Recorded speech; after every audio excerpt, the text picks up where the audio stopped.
सारे रिश्ते दुनिया के तुम में झलकते हैं, सारे रिश्ते दुनिया के तुम में झलकते हैं। प्राण से भी प्यारे हमको गुरुवर लगते हैं, प्राण से भी प्यारे हमको गुरुवर लगते हैं। माँ को चिंता जैसे शिशु की होती हरदम है, तुम बताओ गुरु की करुणा उससे क्या कम है। माँ को चिंता जैसे शिशु की होती हरदम है, तुम बताओ गुरु की करुणा उससे क्या कम है।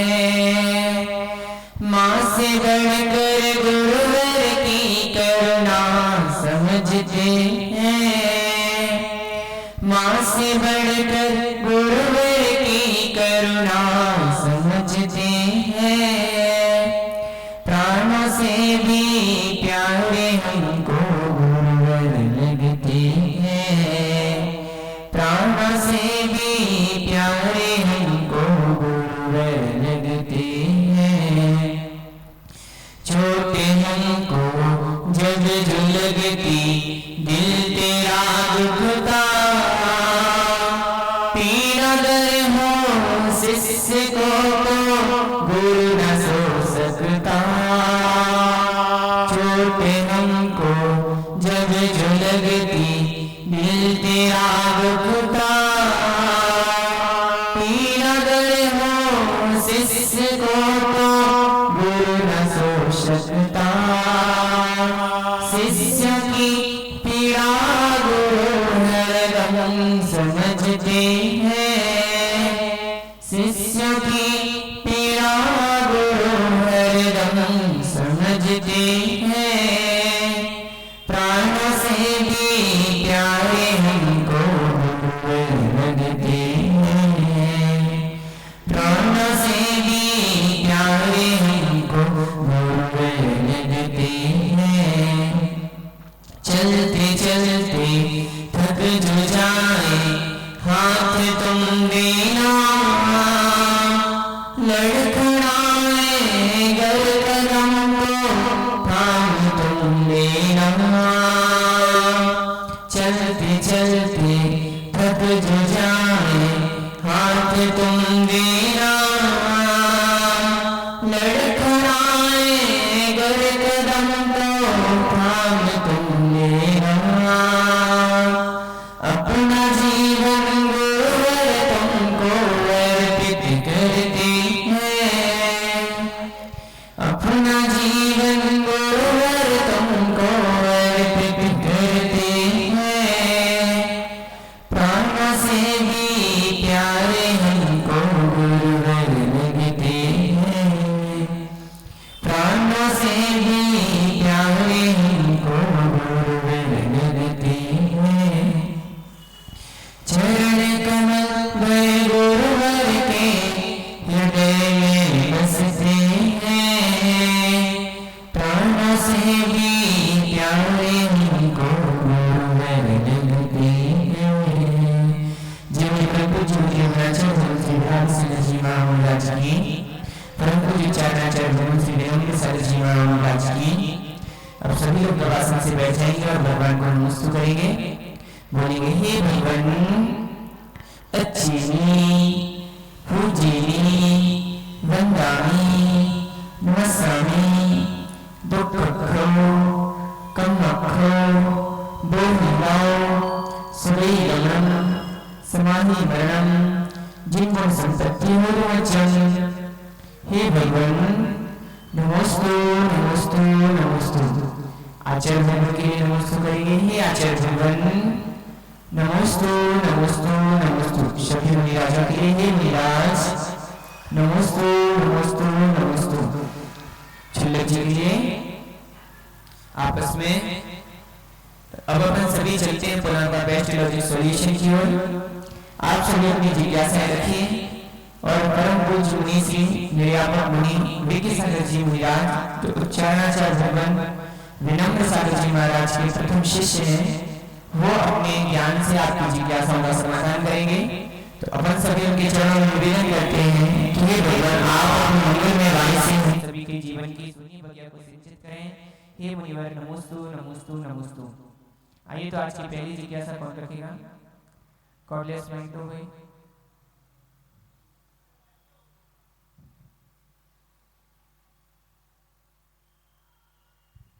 नमोस्तु ऋषि, मैं अभी स्वाध्याय कर रहा था तो उसमें सहयोग केवली और अयोग केवली के मैंने प्राण पढ़े थे। तो सहयोग केवली के 4 प्राण पढ़ने को मिले मुझे, पर अयोग केवली के मुझे सिर्फ एक ही प्राण पढ़ने को मिले, उसमें सिर्फ आयु था। यदि अयोग केवली की आयु है तो फिर श्वासोच्छ्वास भी होना चाहिए ना, और दूसरे प्राण भी।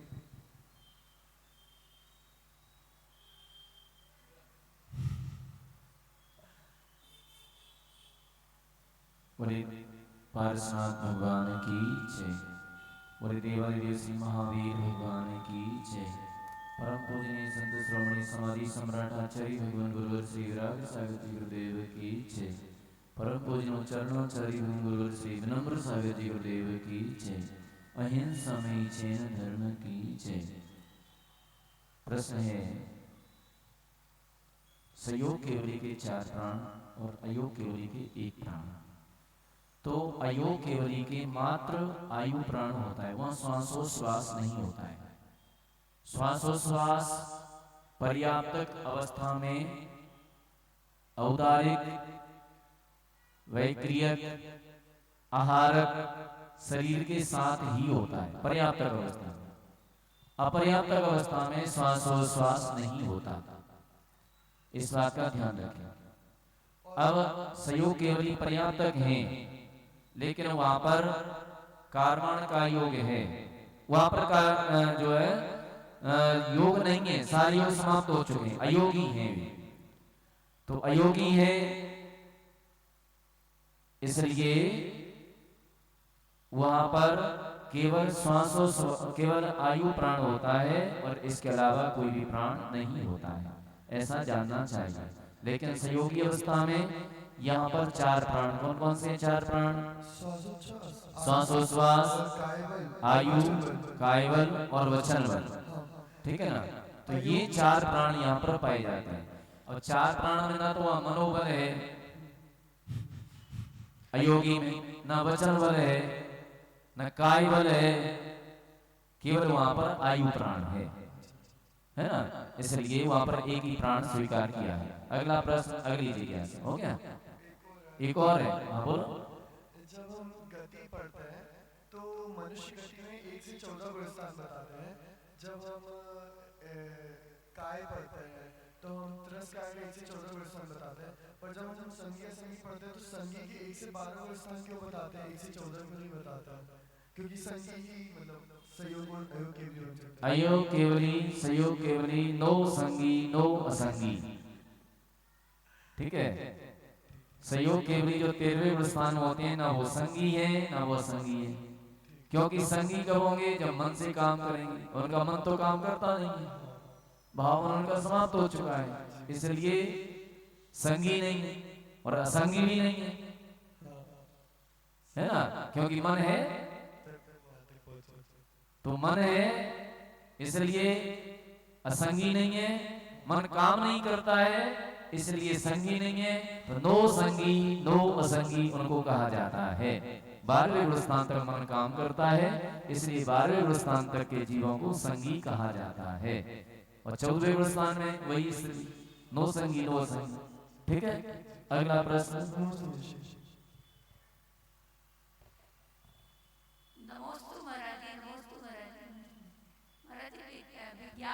थोड़ा सा यहाँ से इस साइड। विज्ञान और समय ज्ञान में क्या? विज्ञान और समय ज्ञान। सम्यक ज्ञान, सम्यक ज्ञान जो सही ज्ञान है, जो सत्य ज्ञान है, जिसमें अपनी आत्मा का ज्ञान है, वह सम्यक ज्ञान है। विज्ञान भी संविज्ञान है, झूठा ज्ञान नहीं है। जो झूठा ज्ञान है वो विज्ञान नहीं है। विज्ञान विशेष ज्ञान, ठीक है ना, वो भी संविज्ञान है। लेकिन विज्ञान को हम लौकिक दृष्टि में लगा देते हैं, तो लौकिक दृष्टि में जो लौकिक पदार्थों का ज्ञान होता है, जो बाह्य पदार्थों का ज्ञान होता है, सही ज्ञान होता है, विशेष ज्ञान होता है, उसे भी विज्ञान कहा जाता है। विज्ञान माने विशेष ज्ञान, सम्यक ज्ञान माने जो सही ज्ञान, ठीक है ना। ये दोनों में डिफरेंस है। यदि देखा जाए कोई डिफरेंस नहीं है दोनों में। अगली जिज्ञासा, अगला प्रश्न। नमोस्तु महाराज जी, मेरा प्रश्न ये है कि सूतक और पातक जो होते हैं उसमें कौन से अंतराय कर्म का हमारा उदय है? सूतक पातक होते हैं, उसमें कौन से कर्म का, कौन से अंतराय कर्म का? पूजन करने जाते थे, अभिषेक करते थे, है ना। यहाँ पर लाभांतराय कर्म का वहां पर उदय आ गया, ठीक है। लाभांतराय कर्म का उदय आ गया, इसलिए पूजन नहीं कर पा रहे, अभिषेक नहीं कर पा रहे, दान नहीं दे पा रहे, दानांतराय कर्म का उदय आ गया। दानांतराय का, लाभांतराय का, अंतराय कर्म का उदय है उसमें। अब तुम घर में रहते हो, घर में नहीं रहो, गृह त्याग कर दो, कोई अंतराय कर्म नहीं आएगा, है ना। अब घर में रहोगे तो सूतक पातक मानना पड़ेगा। घर त्याग देते हैं, त्यागी हो जाते हैं हम लोगों को, कोई सूतक पातक नहीं लगता है। गृह संबंधी, गृह कार्य संबंधी, लौकिक कार्य संबंधी, मान लीजिए किसी की समाधि में जाना है तो एक दिन का लगता है, तो रात निकल गई तो खत्म सूतक। इसलिए वहां पर अब अंतराय कर्म का तो उदय प्रत्येक समय चल रहा है। अभी भी आपका अंतराय कर्म का चल रहा है उदय, ज्ञानावरणी, दर्शनावरणी, सारे कर्मों का उदय चल रहा है। लेकिन जिस समय जो निमित्त पड़ जाए, उस निमित्त के माध्यम से वह कर्म अपना फल देता है। उस समय वो निमित्त पड़ गया, सूतक पातक निमित्त पड़ गया। इसलिए ये जो है दानांतराय, लाभांतराय, अब भोग की तो अलग बात होगी, उसको अपन नहीं लेंगे, है ना। तो ये कर्म का उदय होने से वहां पर ऐसा होता है। और ये लौकिक कार्य हैं, आते रहते हैं जीवन में। जो त्यागी वृत्ति हो जाता है उनको नहीं लगते, बस, है ना। अगली जिज्ञासा, अगला प्रश्न। नमस्ते महाराज जी। महाराज जी, पूजन से रिलेटेड है मेरा प्रश्न। बोलिए। जैसे 3-4 जन एक साथ पूजन कर रहे हैं और किसी को जैसे विसर्जन जल्दी करना हो, जाना हो, तो मतलब एक ही होने में सबने स्थापना की हो, तो उसको फिर अपन किस विधि से अपना विसर्जन करके जा सकते हैं। अच्छा, तो वो ठोने पे वो पानी नहीं डालना है ठोने में, और पानी डालने की आवश्यकता भी नहीं है, पानी डालने कोई विधान भी नहीं है। अच्छा, तो उसको पानी डाल के फिर चावलों को धो करके और फिर माथे पर लगाए, वो आवश्यकता नहीं है।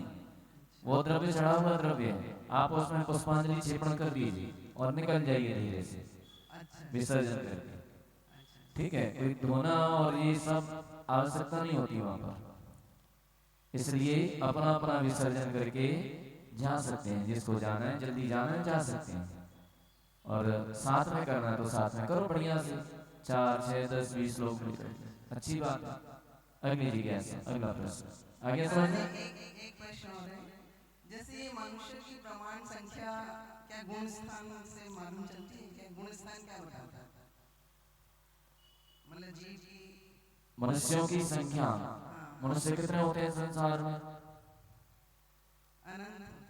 अनंत होते हैं। अच्छा, असंख्या। स्वाध्याय किया करो, जीव कांड पढ़ो। ये अपने मन से ठोक दिया, अनंत होते हैं, है ना। असंख्यात होते हैं। कितने होते हैं? असंख्यात। जगत श्रेणी का असंख्यात भाग मनुष्यों की संख्या होती है। उनमें पर्याप्त मनुष्य संख्यात ही होते हैं, 29 अंक प्रमाण होते हैं, ठीक है। अब उसमें मिथ्या दृष्टि अलग होते हैं, चतुर्थ गुण स्थानवर्ती समय दृष्टि अलग होते हैं, उनकी अलग संख्या है, साधारण वालों की अलग संख्या है, मिश्र वालों की अलग संख्या है, 5वें गुणस्थान वालों की अलग संख्या है, 6वें 7वें गुणस्थान वालों की अलग अलग संख्या है, 8वें 9वें 10वें की अलग अलग संख्या है सबकी, तो सबकी संख्या अलग अलग होती है। अच्छा, हर एक गुणस्थान में। हाँ, प्रत्येक गुणस्थान में।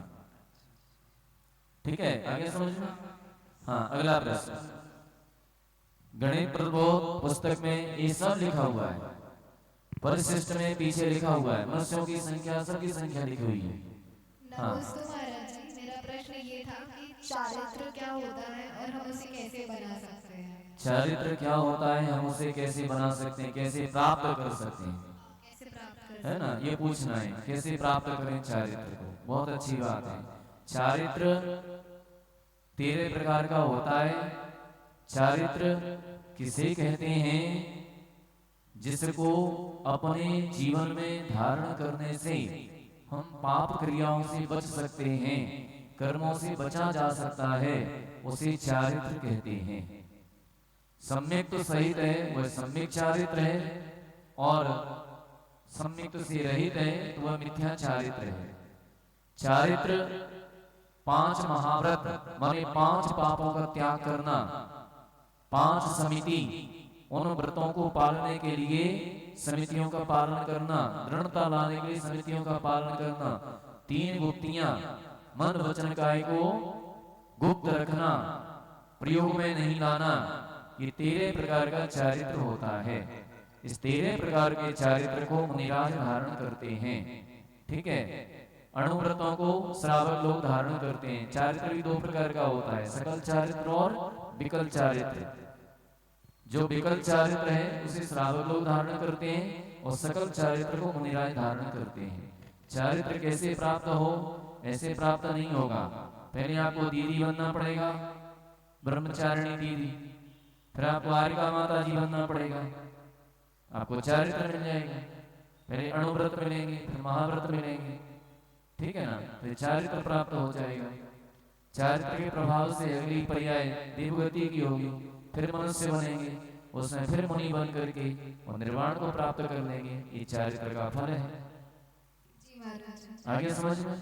तो चारित्र प्राप्त करना है तो शीघ्रता करें, क्योंकि शुभ कार्य में देरी नहीं और अशुभ कार्य में जल्दबाजी नहीं, इसलिए उसे प्राप्त करना चाहिए। अगला प्रश्न, अगली जिज्ञासा।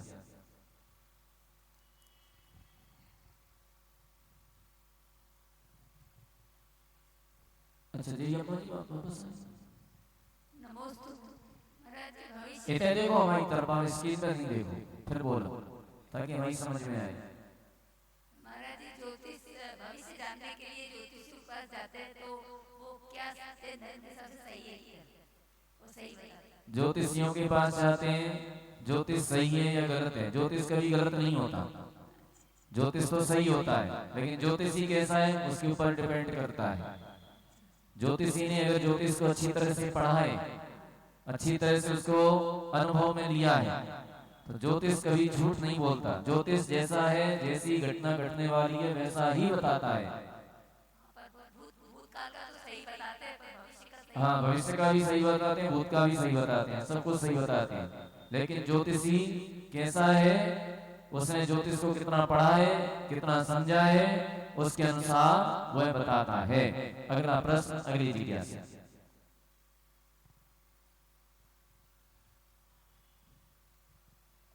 नमोस्तु महाराज।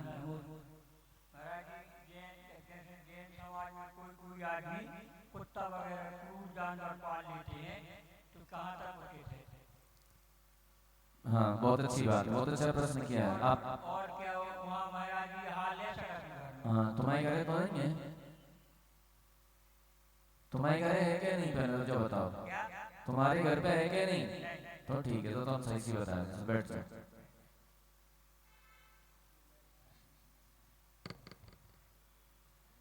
क्रूर जानवर क्यों पालना? क्या मिलेगा तुम्हें उससे? क्रूर जानवर पालने से क्या मिलेगा? ये विचार कीजिए, ठीक है ना? अरे बच्चों को पालो ना, आदमी के बच्चों को पालो, महिलाएं अक्सर आजकल क्या करती हैं कि अपने बच्चों को दुबई पालती हैं और कुत्ते के बच्चों को वो पालती हैं। यानी हमारा बच्चा और कुत्ते के बच्चे से भी भयभीत है ना। उसके लिए तो नौकर लगा रखा है, ठीक है, तो नौकर और कुत्ते के बच्चे खुद पालता। क्या समझा जाए? क्रूर जानवरों को हमें नहीं पालना चाहिए अपने घर में। बिल्ली, कुत्ता जो मांसाहारी है, जिनका मांस भक्षण होता है, ऐसे जीवों को नहीं पालना चाहिए। जिस घर में कुत्ते पाले जाते हैं उस घर में मुनिराज आहार नहीं करते। दोष है, ठीक है ना। इसलिए तो क्या करें, मुनि मर जाए नहीं, हमें क्या लेना? नहीं, ऐसा नहीं, ऐसा मत कीजिए। वो कीजिए जो हमें धर्म सिखलाता है। ऐसे कार्य नहीं कीजिए जो हमें अधर्म की ओर ले जाए। पहले लोग घरों के दरवाजे पर क्या क्या लिखते थे? शुभ लाभ लिखते थे, रिद्धि सिद्धि लिखते थे। धीरे धीरे और विकास हुआ तो शुभ लाभ लिखने लगे, और विकास हुआ तो जय जिनेन्द्र लिखने लगे, और विकास हुआ तो ये लिखने लगे कुत्तों से सावधान। पहले वेलकम चलता था, अब कुत्तों से सावधान। माने इस घर में कौन रहते हैं? अब विचार, हमने घर पे लिख दिया है कुत्तों से सावधान, माने इस घर में ये घर किसका है? समझ सारी बात। इसलिए हमें कुत्ते आदि को, ये हिंसक जानवरों को नहीं पालना चाहिए, ठीक है ना। ये उचित नहीं है, हमारे धर्म के हिसाब से उचित नहीं है। उस घर में मुनिराज आहार नहीं कर सकते जिस घर में हिंसक जानवर पाले जाते हैं। और सांप को क्यों नहीं पालते? सांप को पालो, ऐसे ही पालना है तो फिर हिंसक ही जानवर पालना है ना। शेर को पालो फिर तो, इसलिए नहीं, ऐसा हमें नहीं करना चाहिए। अगला प्रश्न, अगली जिज्ञासा।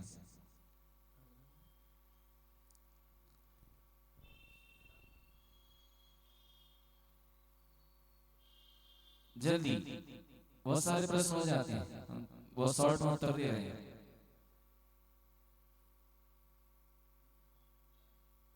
हाँ करो। नमस्ते मुनि से एक प्रश्न आया है, और प्रश्न ये है कि कई लोग देखे जाते हैं कि अच्छा घरवार मिल जाता है, अच्छा परिवार मिल जाता है, गुरु भी मिल जाते हैं, सब कुछ अच्छा मिल जाता है, लेकिन देखते हैं कि उनका कोई अंग या तो हीन होता है या कोई अधिक होता है। तो कई गुरु महाराज लोग उनसे आहार आदि नहीं लेते हैं, उनको अभिषेक आदि भी नहीं करने की अनुमति भी नहीं है। तो ऐसा कौन सा कर्म का उदय रहता है कि सारी अनुकूलताएं होने के बावजूद भी वो ना तो आहार दे पाते हैं, ना अभिषेक आदि कर सकते हैं? तो हीनादिक अंगोपांगिक किस कर्म के उदय से होते हैं, और क्या हम करें कि आगे हमें ऐसी अवस्था ना मिल पाए? जो लोग भगवान की पूजा, अभिषेक, साधुओं को दान देने में कतराते हैं, अथवा एक हाथ से देते हैं, अथवा अपने अंग उपांग का उनमें प्रयोग नहीं करते, ऐसे लोग अगली पर्याय में हीनांग होते हैं। एक प्रथमान योग के ग्रंथों में घटना आती है, एक करकंडू राजा, जो राजा तो था, कितना पुण्य था कि राजा था, लेकिन एक हाथ नहीं था। क्यों नहीं था? क्योंकि समोसण में जा रहा था, पिछली पर्याय में समोसण में जा रहा था, तो उसने कहा कि क्या चढ़ाएंगे भगवान के चरणों में। तो उसने एक बढ़िया खिलता हुआ फूल तोड़ा, कमल का, और उस फूल पर कीचड़ लगी हुई थी। उसने कीचड़ को साफ नहीं किया, जैसा कमल था वैसा का वैसा ही चढ़ा दिया उसने। तो उस फूल चढ़ाने के बदले में, भगवान की आराधना के बदले में उसे राज्यपद तो मिला, लेकिन अपने हाथों का प्रयोग नहीं किया था, इसलिए उसको एक हाथ मिला। जो लोग सूखी द्रव्य से, बाजार की द्रव्य से लाकर के पूजा कर लेते हैं, है ना, जैसी द्रव्य लाए, क्योंकि वो द्रव्य आपकी शुद्ध है या शुद्ध है, कहां से लेकर के आई हो, कैसी है, किसने उन चावलों को रखा है, किसने बोरे पैक किए हैं, कौन कौन पैर रख करके आ रहे हैं उन बोरों पर, और आपने ला करके सीधे चढ़ा देते, धोते नहीं, शुद्ध नहीं करते। तो ऐसे लोग अगली पर्याय में दासियों के यहां पर जाकर के पुत्र होते हैं। और जो लोग धुली द्रव्य से, द्रव्य का शोधन करके भगवान की आराधना करते हैं, वे लोग राजाओं के यहां पर जाकर के सांगोपांग होते हैं। इसलिए भगवान की आराधना करने पर, भगवान की आराधना करने पर तो वे धनवान हुए, दान देने से धनवान हुए, लेकिन वह दान देने में या तो उन्होंने एक हाथ का प्रयोग किया, कभी द्रव्य को शोधते नहीं है, बिना शोधे ही दे देते हैं। तो ऐसी अवस्था में वह दान दिया है, दान के फल में तो उन्हें धन संपदा आदि प्राप्त हुई है, ऐश्वर्य प्राप्त हुआ है। भगवान की आराधना की थी, उसके बदले में उच्च गोत्र की प्राप्ति हुई है, सब कुछ प्राप्त हुआ है, लेकिन आंगों पांगों का उन्होंने प्रयोग नहीं किया, इसलिए वहां पर हीनादिकता प्राप्त होती है। दूसरा, जो लोग जानवरों के अंगों से छेड़छाड़ करते हैं, कभी कान छेद देना, नाक छेद देना, पैर तोड़ देना, ठीक है, हंसी खेल में, हंसी मजाक में न जाने कितने कितने कार्य कर डालते हैं, मुर्गों को लड़ाते हैं और वे मुर्गे लहू लुहान हो जाते हैं, सांडों को लड़ाते हैं, सींग टूट जाते हैं, लहू लुहान हो जाते हैं, तालियां बजाते हैं, इधर धर्म भी करते हैं, दान भी करते हैं। तो दान किया था, उसके बदले में धन प्राप्त हुआ, आराधना की थी, उसके बदले में उन्हें उच्च कुल प्राप्त हुआ, लेकिन किसी को अंग भंग किया था, किसी के अंगों का छेदन किया था, भेदन किया था, उसके बदले में उन्हें हीनादिकता प्राप्त हुई है। हीन अंग, अधिक अंग आदि प्राप्ति होती है। ये हमें हाथ मिले हैं, काय के लिए मिले हैं हाथ? हाथ क्यों मिले हैं? उन्हें भोजन करने के लिए नहीं, भगवान का अभिषेक करने के लिए मिले हैं। ये दो हाथ काय के लिए मिले हैं?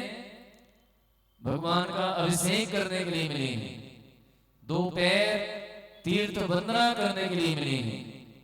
दो कान जिनवाणी श्रवण के लिए मिले हैं। आंखें दर्शन करने के लिए मिली हैं। और ऐसा न करके उन्हें हम दूसरी ओर लगा देते हैं, दुरुपयोग करते हैं, तो अगली पर्याय में वे ही अंग हमसे छीन लिए जाते हैं, वे अंग नष्ट हो जाते हैं। इसलिए सांगोपांग है, उच्च कुलीन है, अच्छा कुल है, परिवार है, सब कुछ है, धन भी है, तो ऐसी अवस्था को प्राप्त करके देव शास्त्र गुरु का सानिध्य प्राप्त है, तो ऐसी अवस्था को प्राप्त करके और हमें उचित रीति से भगवान की आराधना, गुरुओं को दान, गुरुओं की सेवा आदि उनकी वैयावृत्ति करते रहना चाहिए, ताकि अगली पर्याय में भी सही सलामत हमें आंगोपांग की प्राप्ति हो। जो